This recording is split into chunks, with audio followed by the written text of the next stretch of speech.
আমি মোহাম্মদ জিয়াউর রহমান, প্রভাষক বায়োলজি, জুম্মাহাট দারুল উলুম ফাজিল মাদ্রাসা, উলিপুর, কুড়িগ্রাম। সুপ্রিয় শিক্ষার্থীরা, করোনা ভাইরাসের সময় তোমরা ঘরে বসে আছো। বিদ্যালয় তথা মাদ্রাসা কার্যক্রম ক্লাসে নিয়মিত পরিচালনা করা সম্ভব হচ্ছে না। এমন অবস্থায় শিক্ষা মন্ত্রণালয় নির্দেশিত অনলাইন ভিত্তিক কার্যক্রম চালু হচ্ছে এবং এই অনলাইন ভিত্তিক কার্যক্রমের সাথে আমরাও সামিল হচ্ছি। তো আজকে তোমাদেরকে আমি জীববিজ্ঞান প্রথম পত্র উদ্ভিদ বিজ্ঞানের তৃতীয় অধ্যায় কোষ রসায়ন থেকে আলোচনা করতেছি। কোষের ভিতর বিভিন্ন ধরনের রাসায়নিক কার্যক্রম পরিচালনা হয়।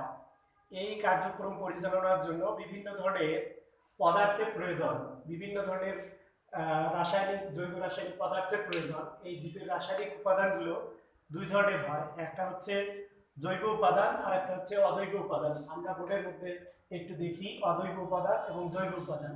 অজৈব উপাদানগুলোর মধ্যে বিভিন্ন ধরনের ধাতব আয়ন, ক্যালসিয়াম, ম্যাগনেসিয়াম, ফসফরাস, যেগুলো ইলেকট্রোলাইট হিসেবে আমাদের শরীরে অবস্থান করে। আর পাশাপাশি কিছু জৈব উপাদান আছে, যেমন সালোক সংশ্লেষণ প্রক্রিয়ায় উদ্ভিদ খাদ্য তৈরি করে। এই খাদ্যগুলো বিভিন্ন বিপাক ক্রিয়ার মাধ্যমে আমরা হজম করি। তাহলে এই সালোক সংশ্লেষণ প্রক্রিয়ায় উৎপাদিত কার্বোহাইড্রেটের শর্করার পরিচয় আমাদের জানা প্রয়োজন। সেহেতু আমরা এই অধ্যায়ে এই জৈব বস্তু সম্পর্কে অনেক কথাবার্তা শিখব। এখানে অজৈব উপাদানের মধ্যে বিভিন্ন খনিজ মৌল আমরা শুনলাম। জৈব উপাদানের মধ্যে কার্বোহাইড্রেট ছাড়াও বা শর্করা ছাড়াও প্রোটিন বা আমিষ, ফ্যাট বা চর্বি এবং এনজাইম বা উৎসেচক সম্পর্কে আমরা জানি। আচ্ছা, 1 নম্বরে আমরা একটু জানবো হচ্ছে কার্বোহাইড্রেট সম্পর্কে।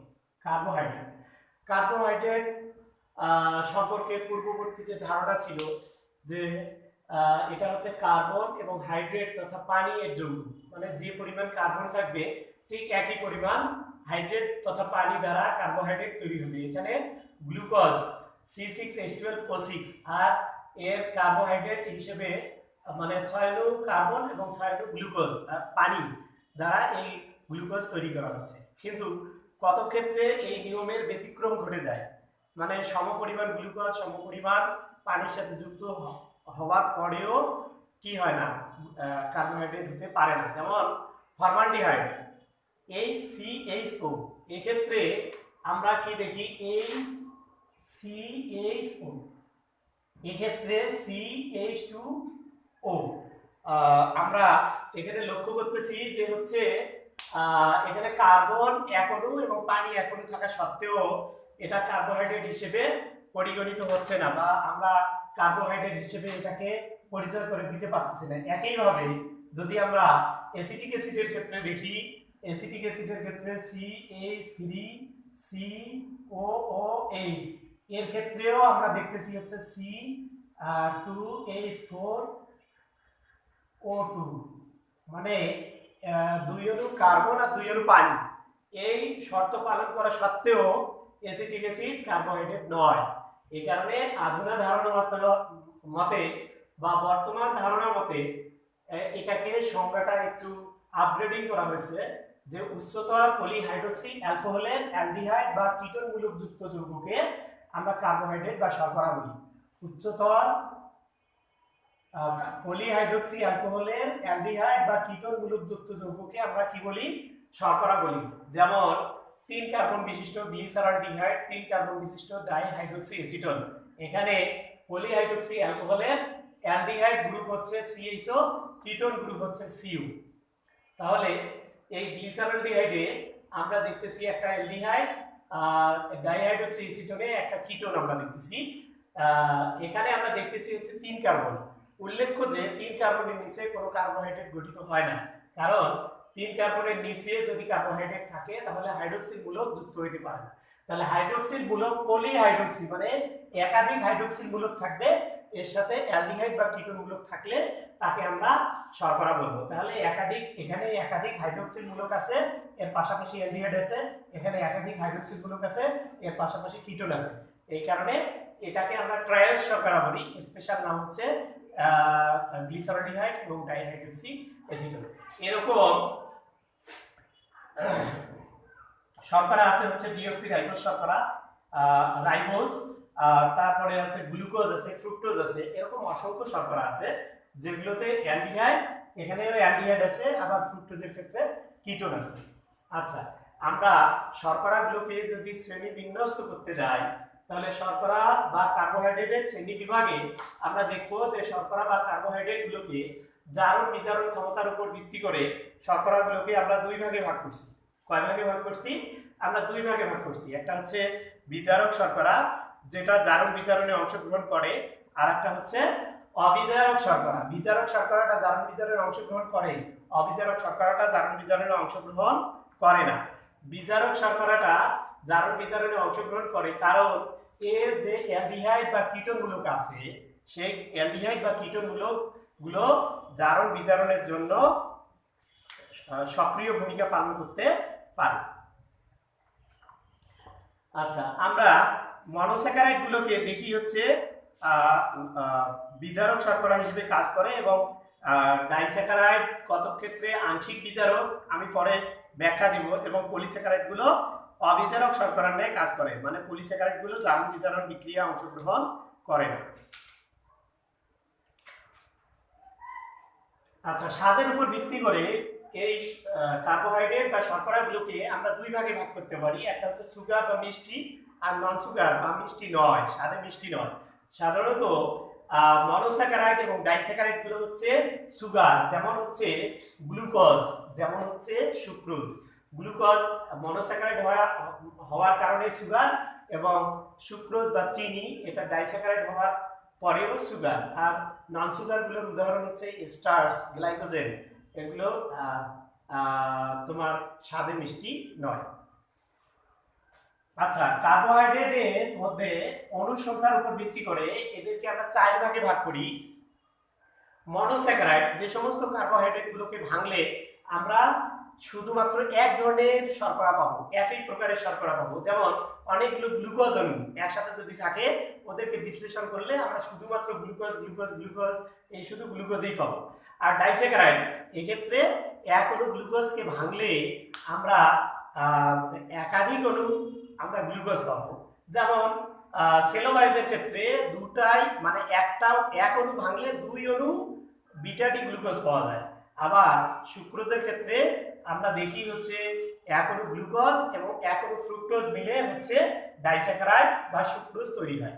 এরকম রেফিনোজের ক্ষেত্রে এক অণু গ্লুকোজ, এক অণু ফ্রুক্টোজ, এক অণু গ্যালাক্টোজ, এই তিন অণু মনোস্যাকারাইড, তিন প্রকারের তিন অণু মনোস্যাকারাইড নিয়ে রেফিনোজ গঠিত হয়। এখন আমরা মনোস্যাকারাইডের গঠনের দিকে একটু যদি লক্ষ্য করি, তাহলে 4 কার্বন বিশিষ্ট মনোস্যাকারাইড আছে হচ্ছে ইরিথ্রোজ, যেটা সালোক সংশ্লেষণ প্রক্রিয়া আমরা দেখি। 5 কার্বন বিশিষ্ট মনোস্যাকারাইড আছে হচ্ছে রাইবোজ। এই রাইবোজ গুলো হচ্ছে আরএনএর গাঠনিক উপাদান তৈরিতে সাহায্য করে। আরএনএর গাঠনিক উপাদানের ক্ষেত্রে রাইবোজ শর্করার পাশাপাশি এখানে নাইট্রোজেন বেস এবং ফসফরিক অ্যাসিড যুক্ত থাকে। এই তিনটে উপাদান মিলে হচ্ছে আরএনএ নিউক্লিওটাইড তৈরি করে। আর ডিএনএর ক্ষেত্রে তোমার হচ্ছে এখানে অক্সিজেন থাকবে না। অক্সিজেন যদি না থাকে তাহলে আমরা বলবো হচ্ছে ডিঅক্সিরাইবোজ। এখানে ডি এর পরিবর্তে তখন আমরা বলবো এটা হচ্ছে ডিঅক্সিরাইবোজ, ডিঅক্সিরাইবোজ। আচ্ছা, এখানে আমরা রাইবোজ হিসেবে একটু চিনতে চাই, তাহলে ডিএনএ গঠনে আমরা দেখবো হচ্ছে ডিঅক্সিরাইবোজ, আরএনএ গঠনে আমরা রাইবোজ পাবো, এটিপি গঠনে আমরা রাইবোজ পাবো, এটিপি গঠনে আমরা পাবো হচ্ছে অ্যাডেনোসিন ট্রাইফসফেট। এখানে হচ্ছে একটা রাইবোজ শর্করা, 3টে ফসফরিক অ্যাসিড এবং একটা নাইট্রোজেন বেস দ্বারা গঠিত হবে এটিপি। আর এই রাইবোজ শর্করাগুলো আলোক সমানুতা প্রদর্শন করে। আলোক সমানুতা, এখানে আমরা যদি এই গ্লুকোজের এই রাইবোজের কার্বন পরমাণুগুলো যদি আমরা মার্কিং করি, তাহলে 1 2 3 4 এবং 5 নম্বর কার্বন পরমাণু আমরা পাইলাম। এই 5টা কার্বন পরমাণুর মধ্যে সর্বশেষ কার্বন পরমাণুর পূর্ববর্তী কার্বন, এই কার্বনের হাইড্রোক্সিল মূলকটা ডান দিকে যদি থাকে তাহলে এটা ডানাবর্তী, ডান দিকে এভাবে ঘুরবে। এটা হচ্ছে আলোক সমাণু, মানে এই গ্লুকোজের বা হচ্ছে রাইবোজের বা ডিঅক্সিরাইবোজের ক্ষেত্রে এই কার্যকরী মূলক অ্যালডিহাইডের পাশাপাশি আরো একটা কি থাকবে, সক্রিয় মূলক থাকে, যেটা হচ্ছে আলোক সমানক মূলক। এই আলোক সমানক মূলক আমরা এই যে রাউন্ড করে দিছি, এখানে হাইড্রোক্সিল মূলক, এটা হচ্ছে লাস্ট কার্বনের মানে সর্বশেষ কার্বনের পূর্ববর্তী কার্বনের যে হাইড্রোক্সিল মূলক আছে, সেই হাইড্রোক্সিল মূলকটা আলোক সমানতা প্রদর্শন করে। এই হাইড্রোক্সিল মূলকটা যদি ডান দিকে থাকে তাকে আমরা ডি গ্লুকোজ বলি, আর যদি এটা বাম দিকে থাকে তাকে আমরা এল গ্লুকোজ বলি। ডি গ্লুকোজ মানে হচ্ছে ডেক্সট্রো রোটাটরি বা ডানাবর্তী ডান ঘূর্ণি গ্লুকোজ, মানে এটাতে যদি বিশেষ ধরনের আলো ফেলা হয় তাহলে হাইড্রোক্সিল মূলকটা এভাবে রাউন্ড আকারে ঘড়ির কাঁটার দিকে ঘুরবে। আর যদি বাম দিকে থাকে তাহলে ঘড়ির কাঁটার বিপরীত দিকে ঘুরবে, মানে লেভো রোটাটরি বা বামাবর্তী বা বাম ঘূর্ণি গ্লুকোজ। প্রকৃতিতে যে গ্লুকোজ পাওয়া যায় তার মানে প্রায় সবগুলোই হচ্ছে, প্রায় ম্যাক্সিমাম গুলোই হচ্ছে ডানাবর্তী বা ডি গ্লুকোজ। এখানে ডি গ্লুকোজ থেকে আমরা ডি রাইবোজ দেখলাম। আচ্ছা সম্মানিত শিক্ষার্থীরা, তোমরা একটু লক্ষ্য করো এখানে যে ডি রাইবোজটা সবসময় চেইন স্ট্রাকচারে থাকতে চায় না। চেইন স্ট্রাকচারের গঠনটা এরকম, আর এরা রিং স্ট্রাকচারে থাকতে পছন্দ করে। আমরা ডিএনএ গঠনেও আমরা রিং স্ট্রাকচার দেখি।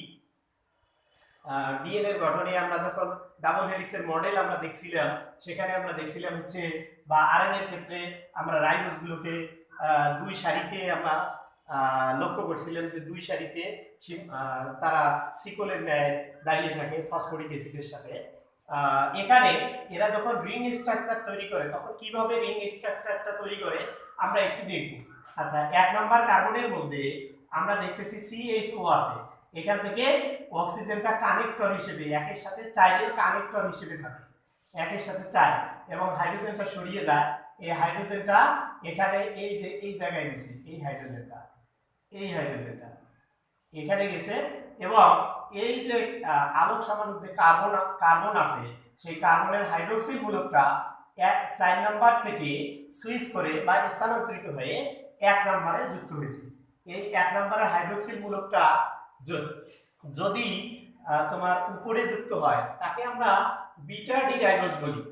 যদি এটা নিচে যুক্ত হয় তাকে আমরা বলবো হচ্ছে আলফা ডি রাইবোজ। মানে এই হাইড্রোক্সিল মূলকটা উপরের হাতে যদি যুক্ত হয় তাহলে বিটা রাইবোজ, আর যদি নিচের দিকে যুক্ত হয় তাহলে তাকে আমরা আলফা রাইবোজ বলি। আমরা আরএনএ এবং ডিএনএ গঠনে যে রাইবোজ এবং ডিঅক্সি রাইবোজ গুলো দেখবো, এগুলো সবগুলোই হচ্ছে বিটা ডি রাইবোজ এবং বিটা ডি ডিঅক্সি রাইবোজ। এর রিং স্ট্রাকচারটা করলে এরকম হয়, মানে 1 নম্বর কার্বনের সাথে 4 নম্বর কার্বন এই অক্সিজেন কানেক্টর দিয়ে যুক্ত থাকে। মানে এই হাইড্রোজেনটা সরে যায়, এই হাইড্রোজেনটা সরে গিয়ে এরকম ভাবে 1 নম্বরের উপরের দিকে ওঠে, আর এই অক্সিজেনটা এখান থেকে সরে গিয়ে এইভাবে কানেক্টরটা হয়। সেই কানেক্টরটা আমরা এখানে এভাবে দেখাইছি। আচ্ছা, অনুরূপভাবে আমরা যদি হেক্সোজ শর্করা, এটা হচ্ছে 5 কার্বন বিশিষ্ট শর্করা, আমরা যদি 6 কার্বন বিশিষ্ট শর্করা গ্লুকোজের ক্ষেত্রে আমরা যদি লক্ষ্য করি, তাহলে গ্লুকোজের ক্ষেত্রে 1 নম্বর কার্বনে অ্যালডিহাইড মূলক থাকবে, এবং সর্বশেষ কার্বন হচ্ছে 6 নম্বর কার্বন, তার পূর্ববর্তী 5 নম্বর কার্বনের হাইড্রোক্সিল মূলক, এটা হচ্ছে আলোক সমানুক কার্বন। আলোক সমানুক কার্বনের আলোক সমানুক হাইড্রোক্সিল মূলক, আলোক সমানুক হাইড্রোক্সিল মূলকও এখানে ডান দিকে আছে, এই কারণে আমরা এটাকে ডি গ্লুকোজ বলতেছি।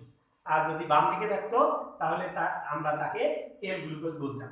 আচ্ছা, এই গ্লুকোজগুলো রিং স্ট্রাকচারে থাকতে পছন্দ করে, আর যখন এই গ্লুকোজগুলো একটার সাথে আরেকটা যুক্ত হয়ে অসংখ্য গ্লুকোজের পলিমার গঠন করে, যেমন স্টার্চ, যেমন হচ্ছে সেলুলোজ।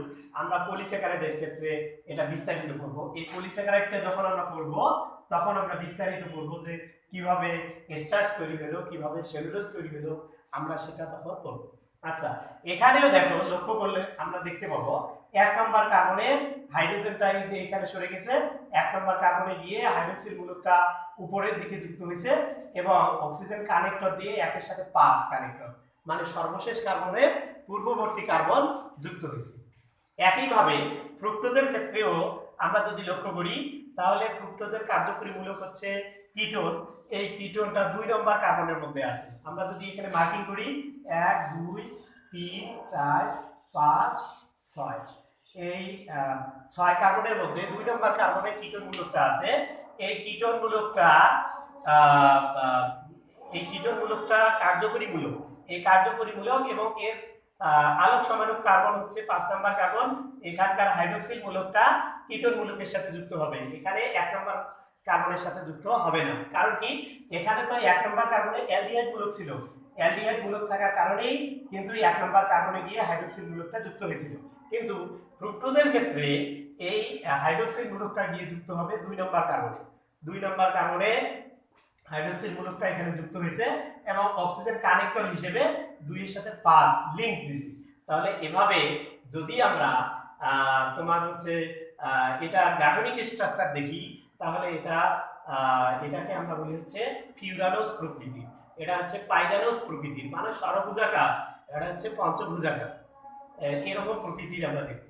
আচ্ছা, মনোস্যাকারাইডে সর্বোচ্চ কার্বনের সংখ্যা 10 কার্বন পর্যন্ত হতে পারে। আর এখন আমরা একটু করব হচ্ছে ডাইস্যাকারাইড। আচ্ছা, ডাইস্যাকারাইডের মধ্যে উল্লেখযোগ্য ডাইস্যাকারাইড হচ্ছে তোমার হচ্ছে চিনি। চিনির ক্ষেত্রে আমরা যদি লক্ষ্য করি, যে চিনি কিভাবে গঠিত হয়, চিনির ক্ষেত্রে আমরা যদি স্ট্রাকচারটা একটু দেখি, তাহলে চিনির স্ট্রাকচারটা এরকম। গ্লুকোজের ক্ষেত্রে গ্লুকোজ তৈরি করলাম আমরা, গ্লুকোজ যেখানে হচ্ছে অক্সিজেন কানেক্টর দেব, এখানে 1 নাম্বার চিনির ক্ষেত্রে একক গ্লুকোজ এবং একক ফ্রুক্টোজ নিয়ে গঠিত হয়। আচ্ছা, এখানে দেব হচ্ছে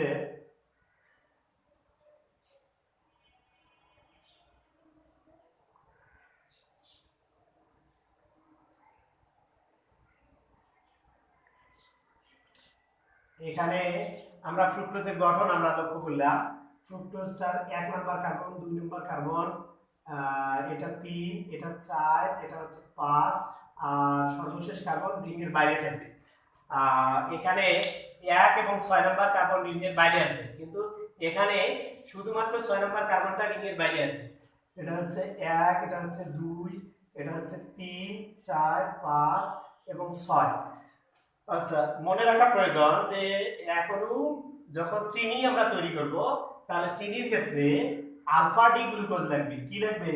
alpha D glucose. Alpha D গ্লুকোজের হাইড্রোক্সিল মূলকটা নিচের দিকে থাকে, আর 2 নম্বর কার্বনের মধ্যে আমরা দেখতেছি এখানে হাইড্রোক্সিল মূলক আছে। 2 নম্বর কার্বনের মধ্যে কি আছে? হাইড্রোক্সিল মূলক আছে। আচ্ছা, এই দুইটা হাইড্রোক্সিল মূলক থেকে আমরা যদি এইভাবে যদি এখনো পানি অপসারণ করে নেই, এখনো পানি অপসারণ করে নিলে আমরা পাবো হচ্ছে তোমার একটা গ্লুকোজ আর একটা ফ্রুক্টোজ COC বন্ধন দ্বারা যুক্ত হয়েছে। COC এই এখনো পানি অপসারণের মাধ্যমে দুইটা কার্বোহাইড্রেট যে COC বন্ধন দ্বারা একে অপরের সাথে যুক্ত হয়, সেটাকে আমরা বলি হচ্ছে গ্লাইকোসাইডিক বন্ধন। সম্মানিত শিক্ষার্থীরা তোমরা একটু লক্ষ্য করলে বুঝবে যে প্রতি দুইটা গ্লুকোজের ক্ষেত্রে, মানে মনোস্যাকারাইডের ক্ষেত্রে, দুইটা মনোস্যাকারাইডের ক্ষেত্রে 1 অণু পানি অপসারণ হবে। কয় অণু পানি অপসারণ হবে? 1 অণু পানি অপসারণ হবে। তাহলে এই 1 অণু পানি অপসারণের মাধ্যমে এটা গঠন করলো হচ্ছে চিনি বা সুক্রোজ। চিনি বা সুক্রোজ। আচ্ছা, একইভাবে আমরা যদি বিটা ডি গ্লুকোজের সাথে আমরা বিটা ডি গ্লুকোজ, তাহলে আমরা এটা একটু মিশে ফেলি। আমরা একইভাবে যদি বিটা ডি গ্লুকোজের সাথে আমরা যদি বিটা ডি গ্লুকোজ যুক্ত করি, একটা বিটা ডি গ্লুকোজের সাথে আর একটা বিটা ডি গ্লুকোজ যুক্ত করি, তাহলে ডাইস্যাকারাইড তৈরি হবে হচ্ছে সেলোবায়োস।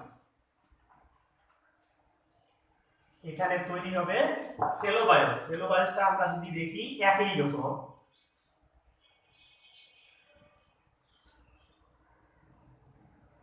আচ্ছা, এখানেও তোমার হাইড্রোক্সিল মূলকটা উপরের দিকে থাকবে আর এখানে হাইড্রোক্সিল মূলকটা নিচের দিকে থাকবে। আমরা তোমার এখানে যদি আমরা লক্ষ্য করি, তাহলে তোমার হচ্ছে এটা হচ্ছে 4 নাম্বার কার্বন।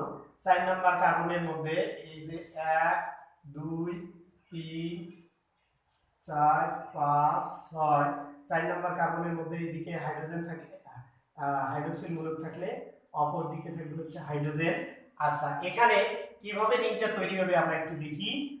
এখানে রিং তৈরি হবে 1 2 3 4 5 6, এখানে রিংটা তৈরি হবে, এর একটা হাইড্রোজেন এর হাইড্রোক্সিল মূলকের সাথে এভাবে অপসারণ হবে। একইভাবে সিওসি বন্ধন তৈরি হবে। আমরা একটু এই পানিটাকে অপসারণ করে দিই। পানিটাকে যদি আমরা অপসারণ করে দেই তাহলে এখানে যে বন্ধনটা তৈরি হবে এই অক্সিজেনটা থেকে যাবে। এই অক্সিজেনটা আমরা মাঝের মধ্যে দিলাম আমাদের একটা সুবিধার্থে, মাঝের মধ্যে দিয়ে এখানে সি ও সি বন্ধন তৈরি করতেছি। এখানে এটা হচ্ছে সেলোবায়োস। সেলোবায়োসের গঠন সেলোবায়োস, যেটা পরবর্তীতে সেলুলোজ গঠনে অংশগ্রহণ করে। আমরা জানি যে হচ্ছে সেলুলোজ হচ্ছে কোষ প্রাচীরের প্রধান গাঠনিক উপাদান। সেলুলোজ ছাড়া তোমার হচ্ছে কোষ প্রাচীর গঠিত হতে পারে না। এটা এই বন্ধনটার নাম কি হবে? এটা হবে হচ্ছে বিটা 1, হচ্ছে 4 লিঙ্কেজ।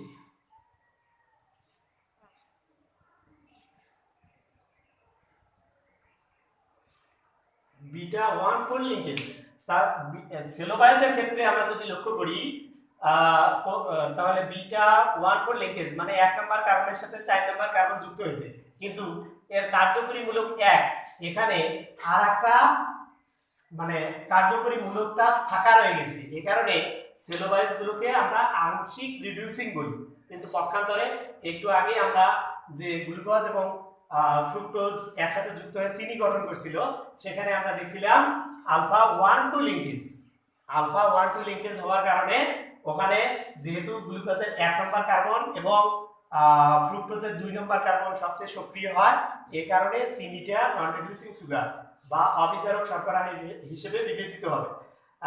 আর সেলোবায়োসটা আংশিক রিডিউসিং মানে একটা অংশ তোমার নন রিডিউসিং আর একটা অংশ রিডিউসিং। তাহলে আংশিক রিডিউসিং হওয়ার কারণে এটা জারণ বিজারণে অংশগ্রহণ করবে, কিন্তু ফ্রুক্টোজটা জারণ বিজারণে অংশগ্রহণ করবে না। আচ্ছা, এখানে পার্থক্য আকারে আসে যেটা, সেটা হচ্ছে রাইবোজ এবং ডিঅক্সিরাইবোজের মধ্যে পার্থক্যটা কি। রাইবোজের মধ্যে এবং ডিঅক্সিরাইবোজের মধ্যে পার্থক্যটা কি, আমরা রাইবোজের পূর্বের চিত্রটা এঁকে দেই একটু।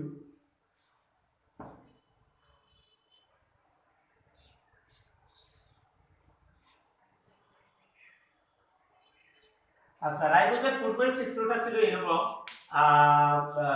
এই ডাবল বন্ড না, এটা 1 নম্বর কার্বন। আচ্ছা, রাইবোজের পূর্বের চিত্রটা এরকম ছিল। ডিঅক্সিরাইবোজের ক্ষেত্রে 2 নম্বর কার্বনে অক্সিজেন থাকে না। রাইবোজটা আরএনএ গঠনে বা আরএনএ বা এটিপি গঠনের সাংগঠনিক উপাদান, আর ডিঅক্সিরাইবোজটা ডিএনএ গঠনের সাংগঠনিক উপাদান। এটা হচ্ছে রাইবোনিউক্লিক অ্যাসিড তৈরি করে, ওটা ডিঅক্সিরাইবোনিউক্লিক অ্যাসিড তৈরি করে। আর ওইটাই হচ্ছে অ্যালডিহাইড গ্রুপের। আর হচ্ছে একটা সাধারণ সংকেত হচ্ছে C5H10O5, অন্যটা হচ্ছে ডিঅক্সিরাইবোজের হচ্ছে C5H10O4 ডিঅক্সিরাইবোজ, যেহেতু তোমার 2 নম্বর কার্বনের মধ্যে অক্সিজেন থাকে না। এই পার্থক্যগুলো আমাদেরকে একটু জানতে হবে। আর পাশাপাশি গ্লুকোজ এবং ফ্রুক্টোজের আমাদের পার্থক্য জানতে হবে। গ্লুকোজের কার্যকরী মূলক অ্যালডিহাইড, আর ফ্রুক্টোজের কার্যকরী মূলক কি ছিল? কিটোন ছিল, CH2OH। এটা কিটোন ছিল COCOH CH2OH।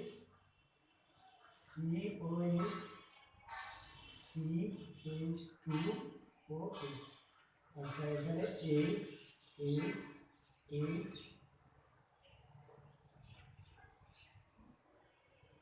এরকম। আচ্ছা, তাহলে গ্লুকোজ এবং ফ্রুক্টোজের পার্থক্য আসে পরীক্ষায়।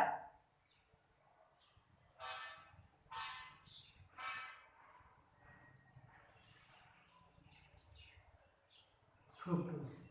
আচ্ছা, গ্লুকোজ এবং ফ্রুক্টোজের মধ্যে পার্থক্যটা কি থাকে? গ্লুকোজের 1 নম্বর কার্বনে অ্যালডিহাইড মূলক থাকে, এখানে 2 নম্বর কার্বনে অ্যালডিহাইড মূলক থাকে। গ্লুকোজের যে রিং স্ট্রাকচারটা হচ্ছে পাইরানোজ ধরনের, ফ্রুক্টোজের হচ্ছে ফিউরানোজ ধরনের।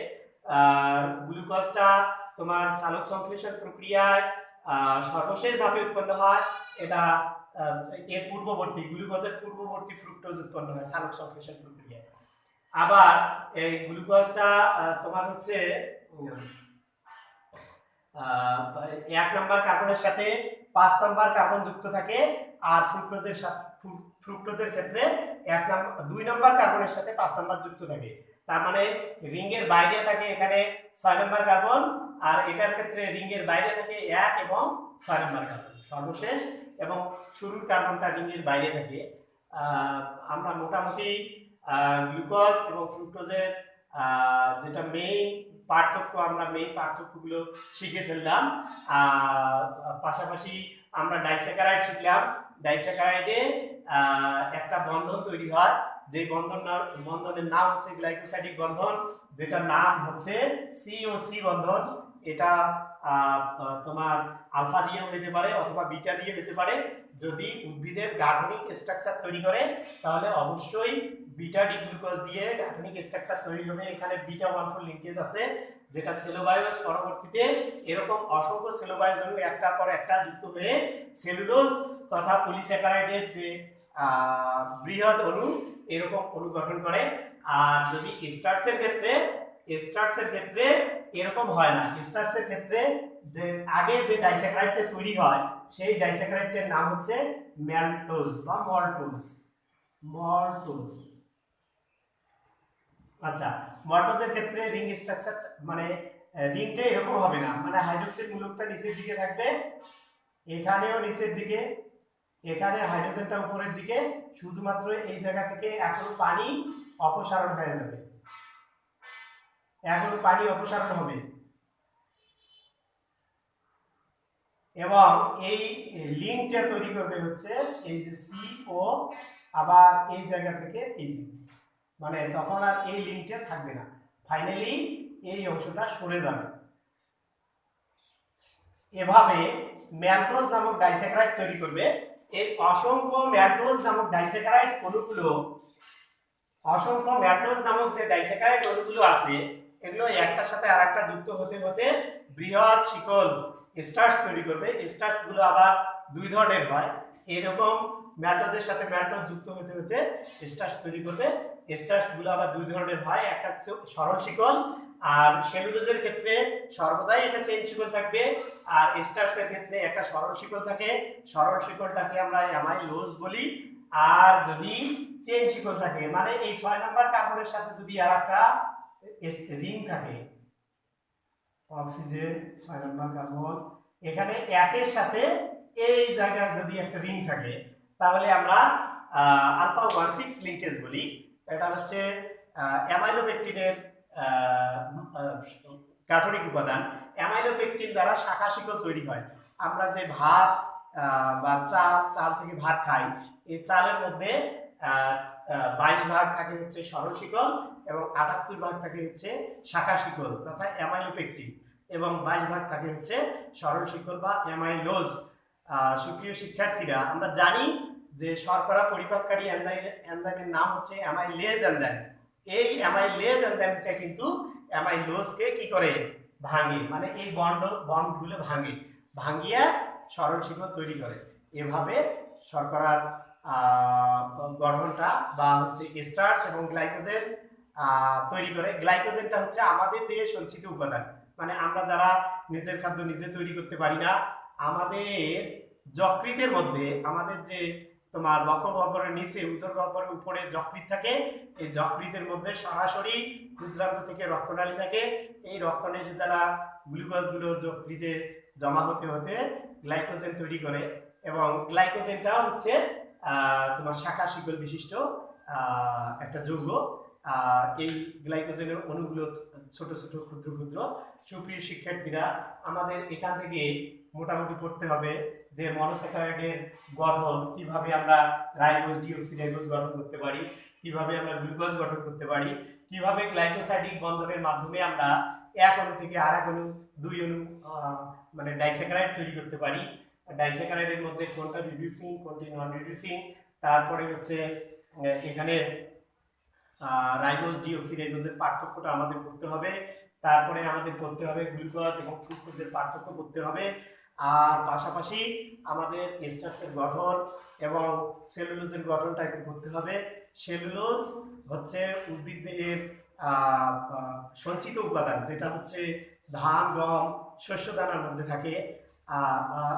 গাঠনিক উপাদান। সেলুলোজটা হচ্ছে গাঠনিক উপাদান, যেটা হচ্ছে উদ্ভিদের গাঠনিক স্ট্রাকচার তৈরি করে কোষ প্রাচীরের উপাদান হিসেবে কাজ করে। আর ধান, গম, বিভিন্ন শস্য দানার মধ্যে যে সঞ্চিত উপাদান থাকে এটাকে আমরা বলি হচ্ছে স্টার্চ, যেটাতে যার গঠনের মধ্যে অ্যামাইলোজ এবং অ্যামাইলোপেকটিন থাকে। এভাবে আমাদের পার্থক্যটা করতে হবে। সর্বশেষ আমাদের করতে হবে হচ্ছে আমাদের দেহ গঠনে কোন কোন কাজে কার্বোহাইড্রেটগুলো কাজে লাগে। যেমন হচ্ছে আমাদের এটিপি এডিপি উৎপাদন, তারপরে আমাদের ডিএনএ আরএনএ উৎপাদন, তারপরে আমাদের উদ্ভিদ দেহের ক্ষেত্রে সালোক সংশ্লেষণ প্রক্রিয়া, খাদ্য উৎপাদন, পাশাপাশি আমাদের দেহের যে বোন জয়েন্টগুলো আছে এই জয়েন্টের মোবিলাইজ করার জন্য যে ইয়েগুলো থাকে, তরল পদার্থগুলো থাকে, সেগুলো উৎপাদন করে। এছাড়াও কাঁকড়া এবং বিভিন্ন ধরনের আর্থ্রোপোডা পর্বের প্রাণীর বাইরের দিকে যে খোলস, কাইটিন নির্মিত খোলস, এটাও বিশেষ ধরনের শর্করা জাতীয় পদার্থ। তো আশা করি তোমরা এই অধ্যায় থেকে আমি কার্বোহাইড্রেট সম্পর্কে মোটামুটি বিস্তারিত আলোচনা করলাম। এই জায়গাগুলো থেকে যে প্রশ্নগুলো আমি বললাম, যে জায়গাগুলো আমি পড়তে বললাম, সেই জায়গাগুলো যদি তোমরা পড়ো তাহলে ভবিষ্যতে তোমাদের পরীক্ষা সহ বিভিন্ন জায়গায় তোমরা উপকৃত হতে পারবে। তো এই বলে আমি তোমাদেরকে অসংখ্য ধন্যবাদ জানিয়ে আমার অনলাইন ভিত্তিক ক্লাস এখানে শেষ করছি। আল্লাহ হাফেজ। ওমা।